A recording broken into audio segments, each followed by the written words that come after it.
Did you ever speak to Chris Rock after the slap?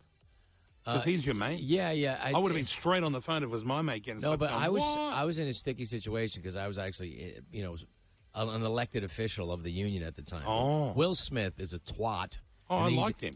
Will Smith has been hiding the fact of who he really is, and it was exposed that night. He's really an asshole. But he's a deep, dark thing. To do that in front of all those people and to a really great, legendary comedian who's literally the best comedian of our generation. Sure. You wouldn't have this whole wave of comedy that came after if it wasn't for Chris Rock. He's kicked open the doors. So for him to do that, but I wasn't allowed to say anything at that time because we were part of the committee that was supposed to punish him. And how do you punish him? Wow, wait.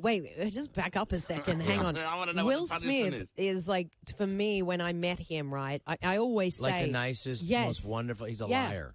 Complete, utter fraud. Really? It was exposed in that time. Okay, we all thought in that time, he was under all this pressure, though. And I didn't. it was a I've been snapped under pressure. moment. Kyle's been under pressure. You've been under pressure. Interesting you say that about Will. No, Will is a douchebag, and that's something that you can't... The thing is, that's how politically correct the Academy is. Right. That they were so cowardly. Because if I would have done that, they would have been hauled out to prison. But because they were so worried about being, racist or whatever, they were like, we can't be... The point is, violence is what it is, and what the color of your skin or your religion doesn't matter. Sure. If you commit a crime in front of other people, you get hauled out of there. Yeah, but didn't you also sort of think, he's standing up for his missus? You didn't like that? It doesn't matter. You can't hit another dude if he's standing up for your missus. It's a joke, and I also thought it was a very mild joke, and it was and that quite a slap there. though, right? Quite a slap. It was so much. I literally was. I forget what it was because I wasn't watching it.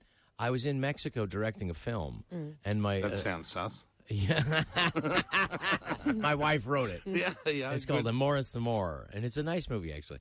But the in Spanish, en español, por supuesto. But the thing was, I was in a car, and my assistant director, she looked at me and she said, she said, what happened? He said, Chris Rock just got slapped by Will Smith. And I said, get out of here. It didn't happen. I had to make the phone calls, and it did happen. Wow. He didn't want to talk to anybody. I don't blame him. Yeah, I get that. But also, it took him a while to get to the point where he could react to it because it was a lot. You got to process that stuff, right? Yeah, and he's a very sensitive, great guy, and he's really literally a genius.